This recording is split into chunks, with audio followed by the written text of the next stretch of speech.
السلام علیکم ورحمۃ اللہ وبرکاتہ۔ تعلیم القرآن کلاس نمبر 19۔ آج ہم سورۃ البقرہ کی آیت نمبر 18 سے آغاز کریں گے اور کوشش کریں گے کہ آخری چند منٹ میں ہم گرامر کی باتیں بھی کچھ تفصیل سے جانیں، اگرچہ کچھ تفصیل ہم گزشتہ کلاسز میں بیان کر چکے ہیں اور سیکھ چکے ہیں۔ آج اس کی کچھ مزید تفصیل میں ہم جائیں گے انشاءاللہ۔ تو آغاز کرتے ہیں۔ اعوذ باللہ من الشیطان الرجیم، بسم اللہ الرحمن الرحیم۔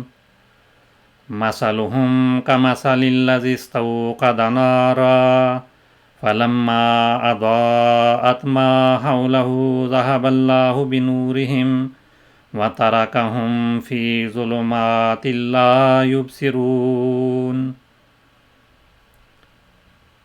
لفظی ترجمہ میں ایک دفعہ پڑھ کے پھر ہم تفصیل میں جائیں گے۔ سب سے پہلے ہم دیکھتے ہیں کہ لفظی طور پر اس کا کیا ترجمہ بنتا ہے۔ مثلہم، ان کی مثال۔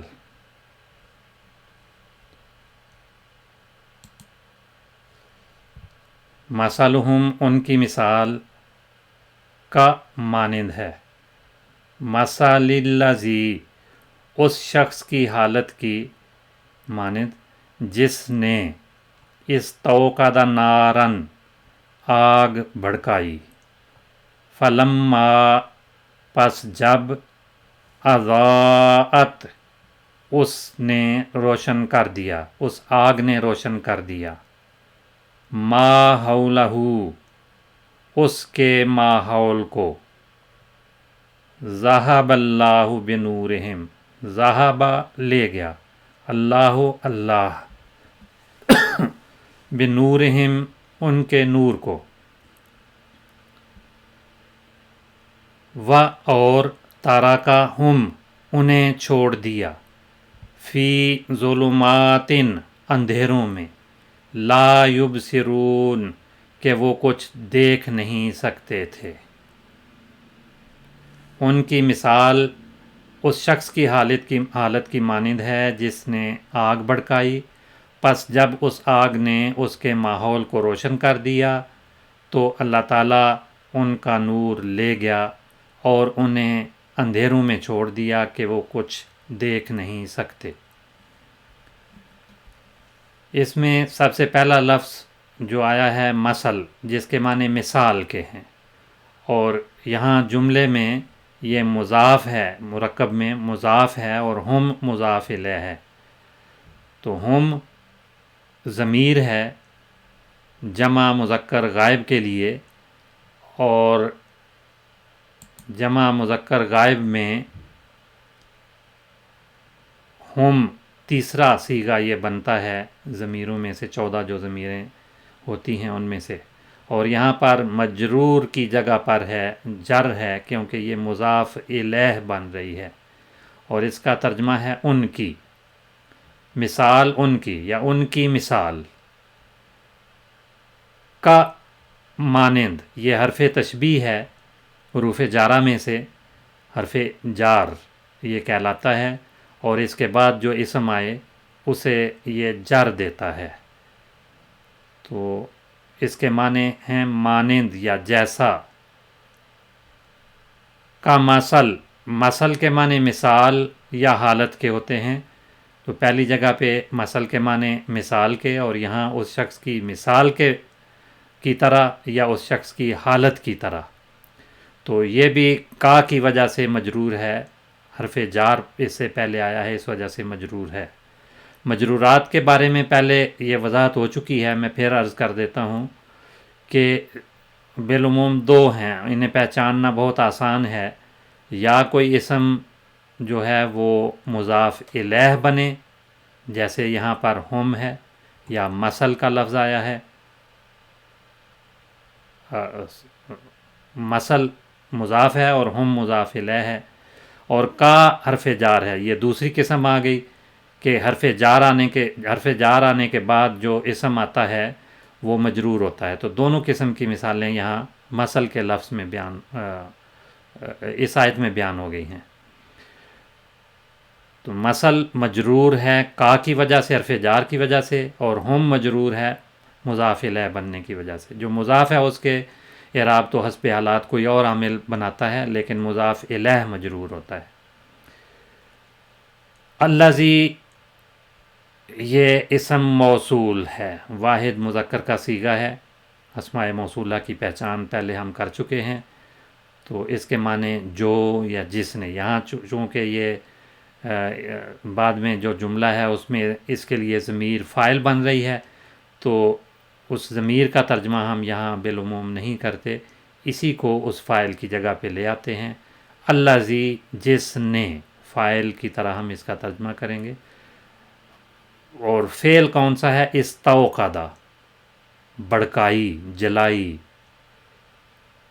استوقدہ فعل ماضی ہے، اور اس سے جو جملہ شروع ہو رہا ہے استوقدہ نارن، پورا جملہ وہ الذی کا صلہ کہلاتا ہے۔ اسم موصول کے بعد جو جملہ آئے وہ اس کا صلہ کہلاتا ہے۔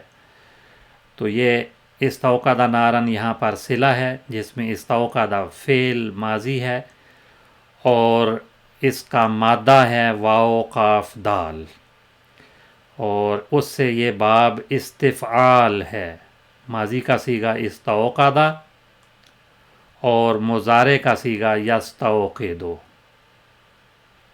اور اس کا مصدر استیقاد بنتا ہے۔ تو اس کے معنی فعل کے کیا ہوتے ہیں یا مصدر کے کیا ہوتے ہیں؟ جلانا، اور اس سے یہ فعل ماضی واحد مذکر غائب کا صیغہ ہے۔ تو استوقدہ اس نے جلائی، اس نے بھڑکائی۔ کیا بھڑکائی؟ نارن آگ، یہ مفعول ہے، اور مفعول پہ نصب آیا کرتی ہے، اس پہ نصب ہے۔ یہاں بظاہر جو قواعد ہیں ان کے حساب سے تو استوقدہ کی ضمیر جو اس کے اندر ہے ہوا، وہ اس کا فاعل ہے۔ فعل کے اندر فاعل یا نائب فاعل کا ہونا ضروری ہوتا ہے، تو یہاں پر ہوا ضمیر اس کا فاعل بنیں گی، لیکن اس کا مرجع ضمیر اسم موصول الذی ہے۔ تو استوقد نارن، اس نے آگ بھڑکائی۔ فا حرف عاطف ہے، نیا جملہ یہاں سے شروع ہو رہا ہے، حرف عاطف کے بعد اس کے معنی پس ہیں، تو اس سے ایک نیا جملہ شروع ہو رہا ہے۔ لما، فلما اضاءت، لما کے معنی ہیں جب، اور یہ ظرف ہے، اسم ہے، اور اسماء میں سے اسماء کی کئی قسمیں ہیں، یہ ظرف ہے۔ تو لما جب اس کا ترجمہ ہے۔ اضاءت روشن کیا، اور اس کا فاعل ہے یا ضمیر اس کے اندر ہے، لیکن اس ضمیر کا مرجع نارن ہے۔ تو یہاں پر بظاہر اس کے لیے لفظ نہیں آیا، ضمیر ہی بیان ہوگی۔ اضاءت اس نے روشن کر دیا، وضاحت کے لیے یہ آگ کا لفظ بریکٹ میں لکھا گیا ہے کہ اس سے مراد کیا ہے؟ آگ ہے، اور یہ ماضی کا صیغہ ہے۔ اس کا ماضی کا پہلا صیغہ اضاء بنتا ہے، اور فعل مضارع یضیء، اور اس کا مصدر اضاءتن، باب اس کا افعال ہے۔ اضاء اس کے ساتھ تا جو ہے وہ مصدر کے ساتھ بالعموم آ جاتی ہے۔ افعال یا افعالتن، یہ اس کا وزن ہوتا ہے مصدر کا۔ تو افعال باب، افعال اس کا باب ہے، اور یہ عام طور پر متعدی ہوتا ہے، لیکن کبھی کبھی یہ لازم بھی بنتا ہے۔ جو فعل کی قسمیں ہیں اس میں لازم اور متعدی بھی ایک قسم پہلے بیان ہو چکی ہے۔ لازم وہ ہوتا ہے جس کو مفعول کی ضرورت نہیں ہے، اور متعدی وہ ہے جس کو مفعول کی بھی ضرورت ہوتی ہے یا مفعول اس کا بیان ہوتا ہے۔ تو اضاء یضیء اضاءتن سے اضاءت یہ چوتھا صیغہ ہے، یعنی پہلے جو 6 صیغے ہیں غائب کے ان میں سے یہ واحد مؤنث کا صیغہ فعل ماضی کا ہے، فعل ماضی معروف واحد مؤنث غائب کا صیغہ ہے۔ اس آگ نے روشن کر دیا۔ ما حولہ یہ 3 الفاظ سے ایک مرکب بنا ہے۔ اردو میں تو ویسے ہی ماحول کہا جاتا ہے، وہی اس کا ترجمہ عربی میں بھی ہے، لیکن تفصیل کے لیے میں بیان کر دیتا ہوں۔ اس کے ماحول کو اس کا مرکب کا پورے کا ترجمہ بنے گا۔ ما اس میں اسم موصول ہے اور الذی کی طرح ہی یہ بھی کام کرتا ہے۔ حولہ حول ارد گرد کو یا ماحول کو کہتے ہیں، اور ہو یہ ضمیر ہے اور یہاں حول کے ساتھ مل کر مضاف الیہ بن رہی ہے۔ حول مضاف ہے اور ہو مضاف الیہ ہے، اور بالعموم جو اسماء ظرف کے طور پہ استعمال ہوتے ہیں یہ حول بھی ان میں سے ہے، اور ظرف جب کوئی ظرف کے طور پہ استعمال ہو تو اس پہ نصب آتی ہے، تو یہاں حول کے جو ہے وہ نصب آئی ہے۔ تو ما حولہ یہ ایک مرکب بن گیا جس کا ترجمہ ہے اس کا ماحول، لیکن یہ ما حولہ جو مرکب ہے یہ اضاءت کا مفعول بن رہا ہے۔ اس آگ نے روشن کیا کس کو؟ اس کے ماحول کو۔ ماحول ذہب اللہ یہ جملہ نتیجے کو ظاہر کر رہا ہے۔ اس آگ نے روشن کر دیا، ذہب اللہ، تو اس کا نتیجہ کیا نکلا؟ اس کے بعد کیا ہوا؟ وہ یہ ہے کہ ذہبہ لفظی معنی تو اس کے ہوتے ہیں، ذہبہ وہ چلا گیا، وہ گیا۔ ذہبہ فعل ماضی ہے، یذہب فعل مضارع ہے، ذہاباً اس کا مصدر آتا ہے، اور اس سے فعل ماضی واحد مذکر غائب کا صیغہ پہلا صیغہ ہے معروف کا۔ تو اس کے بعد جب مفعول کے ساتھ بے آ جائے تو اس کے معنی لفظی طور پر تو ہوتے ہیں ساتھ۔ ذہبہ وہ گیا، بے ساتھ، آگے جو بے کے بعد مجرور آتا ہے وہ اصل مفعول بنتا ہے نور کے ساتھ، نور کو لے گیا۔ بے کا ترجمہ یہاں پر کو ہو جائے گا، اور اللہ ذہبہ کا فاعل ہے۔ ذہب اللہ بنورہم، اللہ تعالیٰ لے گیا ان کے نور کو۔ بے حرف جار ہے اور اس کا ترجمہ ساتھ ہوتا ہے، لیکن یہاں کو کا ترجمہ بن جائے گا۔ تو اس صورت میں جب ذہبہ کے ساتھ بے آ گیا تو یہ متعدی ہو گیا۔ کسی چیز کو ساتھ لے جانا یا اس کے کسی چیز کے ساتھ جانا یا اس کو لے جانا ایک ہی مطلب ہوتا ہے، تو یہاں لے جانے کے معنی ذہبہ کے بن گئے، یعنی متعدی بنا یہ بے کی وجہ سے۔ ویسے یہ لازم ہے، ذہبہ وہ گیا، اس میں مفعول کی ضرورت بالعموم نہیں ہوتی، تو اس وجہ سے اس کو فعل لازم کہا جاتا ہے، لیکن بے کے ملنے کے ساتھ یہ فعل متعدی ہو گیا ہے اور اس کا مفعول نور بن رہا ہے۔ کس چیز کو اللہ تعالیٰ لے گیا؟ نور کو، اور اس سے مراد یہ ہے کہ ان کے نور کو ختم کر دیا۔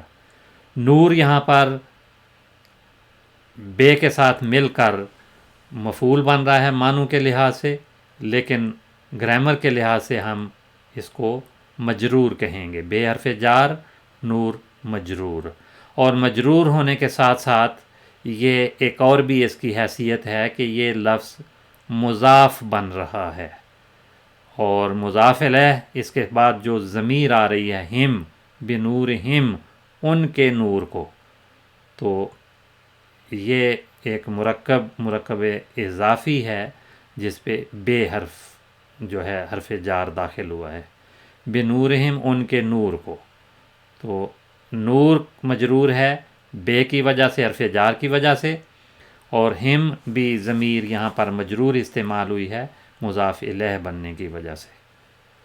ذہب اللہ بنورہم، اللہ ان کے نور کو لے گیا، ختم کر دیا، مراد یہ ہے ان کے نور کو ضائع کر دیا، ختم کر دیا۔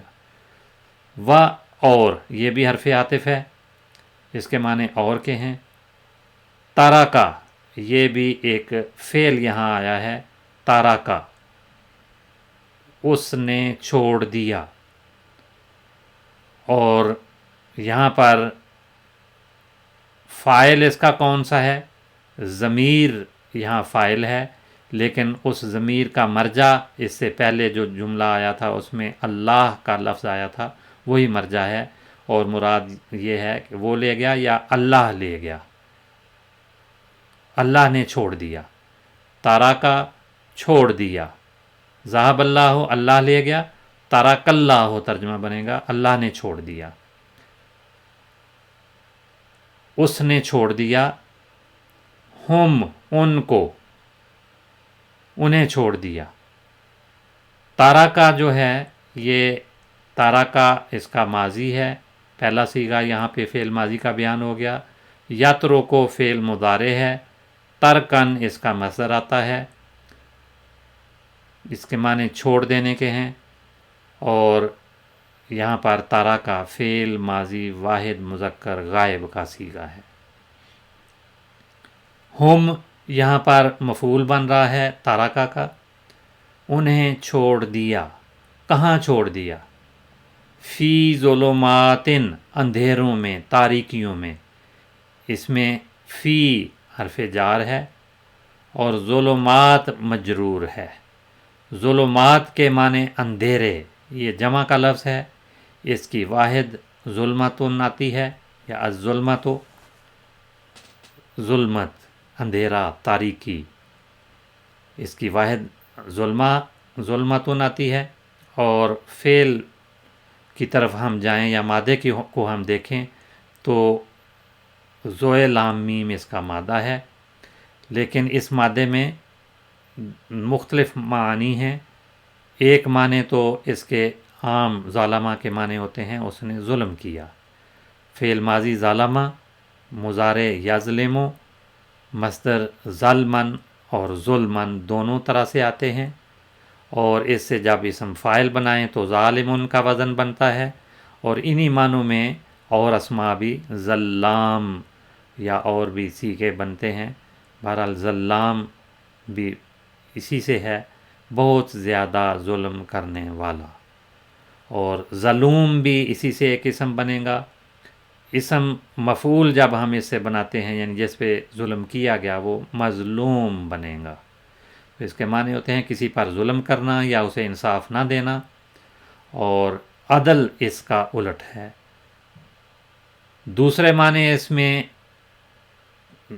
باب کی تبدیلی کے ساتھ ہیں، ظالمہ یا ظلامو، ظالمن اس کا مصدر آتا ہے، اور اس سے جب اسم بنائیں جو فاعل کے معنی دیتا ہے وہ ظالمون بنتا ہے، اور ظالمہ یا ظلاموں کے معنی ہوتے ہیں کوئی کسی چیز کا یا رات کا تاریک ہو جانا، سیاہ ہو جانا یا تاریکی والا ہو جانا، اور الظلام اس کا اسم بنتا ہے، اور الظلمۃ بھی اس کا اسم بنتا ہے جس کے معنی تاریکی یا اندھیرے کے ہوتے ہیں، تو الظلمۃ کی جمع ظلمات، یہ اس کی جمع بنے گی، اور فی ظلماتن کے معنی ہیں اندھیروں میں یا تاریکیوں میں۔ لا یبصرون، لا نہیں، یہ نفی کا کلمہ ہے، اس کے معنی نہیں کے ہیں، اور فعل مضارع کے ساتھ یہاں پر آیا ہے جس کے معنی منفی میں یہ کر رہا ہے۔ یبصرون وہ دیکھتے ہیں، لا یبصرون وہ نہیں دیکھتے۔ فعل مضارع جمع مذکر غائب کا یہ صیغہ ہے، فعل مضارع جمع مذکر غائب یعنی تیسرا صیغہ، اور اس کا فعل ماضی باسرا آتا ہے، فعل مضارع اس سے یبثارو آتا ہے، مصدر باسارن آتا ہے، اور اس سے جو فاعل کے معنی دینے والے الفاظ بنتے ہیں وہ بصیرن اور بصرن بھی بنتا ہے، اور اس کو جب مفعول کی صورت میں لائیں تو مبصورن کا وزن بنے گا، جس کے معنی ہیں بصرن کے معنی سمجھنا، کسی چیز کو جاننا، کسی سے باخبر ہونا یا دیکھنا، اور بصر آنکھ کو بھی کہتے ہیں، البصر والعین یعنی آنکھ کو بھی بصر کہا جاتا ہے، دیکھنے کا جو عضو اللہ تعالیٰ نے انسان کو یا جانوروں کو دیا ہوا ہے، اور بصر کے معنی دیکھنے یا سمجھنے کی قوت بھی لی جاتی ہے، جو بھی قوت یا طاقت ہے جس سے دیکھا جاتا ہے، اور اس بصر کی جمع ابصار آتی ہے، ختم اللہ علی ابصارہم، جس کے معنی بصر کے معنی آنکھ کے اور سمجھ کے دونوں کے معنی پھر بن جائیں گے۔ قرآن مجید میں اولو الابصار کا لفظ کئی دفعہ آیا ہے، جس کے معنی دیکھنے والے، سمجھنے والے یا عقل والے، عقل کرنے والے، اس کا ترجمہ کیا جاتا ہے۔ تو لا یبصرون، وہ جن کو تاریکیوں میں چھوڑ دیا وہ دیکھتے نہیں ہیں۔ اوورال اس آیت کا مضمون وہی چل رہا ہے زیادہ تفصیل کے ساتھ جو سورۃ بقرہ کی ابتدائی آیات میں تیسرے گروہ کا ذکر ہو رہا ہے۔ ابتدائی 17 آیات میں اللہ تعالیٰ نے 3 گروہوں کا ذکر کیا، سب سے پہلے مومنوں کا، پھر کافروں کا، اور پھر ایسے لوگوں کا جو منہ سے کہتے ہیں کہ ہم اللہ پر ایمان لائے، حقیقت میں وہ اللہ پر ایمان لانے والے نہیں ہیں۔ تو وہ کیا کیا کام کرتے ہیں پہلے ان کا بیان ہو گیا، تو اب ان کی مثال دے کر اس آیت میں بیان کیا کہ ایسے شخص کی مثال ہے جو آگ جلاتا ہے، لیکن آگ جب اس کے ماحول کو روشن کرتی ہے تو روشنی میں بجائے اس کے کہ ان کی آنکھیں کھلیں، وہ حقیقت کو سمجھیں، ان کا نور اللہ تعالیٰ ضائع کر دیتا ہے، وہ دیکھنے کے قابل نہیں رہتے، اور انہیں تاریکیوں میں اس حالت میں وہ چھوڑ دیتا ہے کہ وہ کچھ دیکھ نہیں سکتے۔ ترجمے کا آج کا سبق ہم مکمل کرتے ہیں۔ اب کچھ حصہ ہم گرامر کا پڑھیں گے۔ ابتدائی کلاسز میں ہم صرف کی تفصیل سے گردانے اور الفاظ کس طرح سے بنتے ہیں وہ تفصیل جان چکے ہیں۔ نحو کی باتیں گزشتہ سے پیوستہ سبق میں ہم کچھ سیکھ رہے تھے، جس میں ہم نے حروف تہجی اور اس کے بعد حرف سے کیا مراد ہے وہ ہم نے جانا تھا۔ آج ہم لفظ کی بحث میں کچھ تفصیل دیکھیں گے۔ لفظ یا کلمہ کیا ہے؟ لفظ اس چیز کو کہتے ہیں جو انسان اپنے آواز سے بول کر ادا کرتا ہے، اسے لفظ کہتے ہیں۔ جو کچھ انسان بولے اسے کلمہ یا لفظ کہا جاتا ہے، اور الفاظ جو ہیں وہ حروف سے بنتے ہیں، جن حروف تہجی سے بنتے ہیں۔ اور لفظ جب کوئی ہم کہتے ہیں، حروف تہجی سے کوئی کلمہ بناتے ہیں، تو بالعموم اس کی 2 قسمیں بنتی ہیں۔ ایک کو ہم مہمل کہتے ہیں، مہمل یعنی جس کا کوئی معنی نہیں ہوتا، بے مطلب باتیں بھی بعض الفاظ ہم کہتے ہیں، تو ان کو مہمل کہا جاتا ہے۔ اور جو الفاظ کوئی مطلب رکھتے ہوں، بامعنی الفاظ ہوں، ان کو موضوع یا مستعمل کہا جاتا ہے۔ تو یہ لفظ کی اس لحاظ سے 2 قسمیں ہیں۔ ہم سادہ الفاظ میں کہیں گے کہ ایک کوئی لفظ ایسے بھی ہوتے ہیں جو بے معنی ہوتے ہیں اور بعض الفاظ با معنی ہوتے ہیں، تو ان کو موضوع یا مستعمل کہا جاتا ہے، تو بے معنی اور با معنی یاد رکھنا آسان ہے۔ تو با معنی جو الفاظ ہیں ان میں الصلاۃ جس کے معنی نماز کے ہیں، عبدن جس کے معنی غلام یا بندے کے ہیں، مؤمن ایمان لانے والا، یہ بھی با معنی لفظ ہے، اور الحمدللہ یہ بھی با معنی الفاظ ہیں یا اس سے مرکب بنے ہیں۔ تو یہ با معنی الفاظ ہیں۔ ان الفاظ کی جو با معنی رکھتے ہیں کئی طرح سے قسمیں ہیں، اور ان میں سے ایک لحاظ سے اس کی دو قسمیں بنتی ہیں کہ وہ الفاظ جو ہم بولتے ہیں اور وہ معنی رکھتے ہیں اس کی دو قسمیں بنتی ہیں۔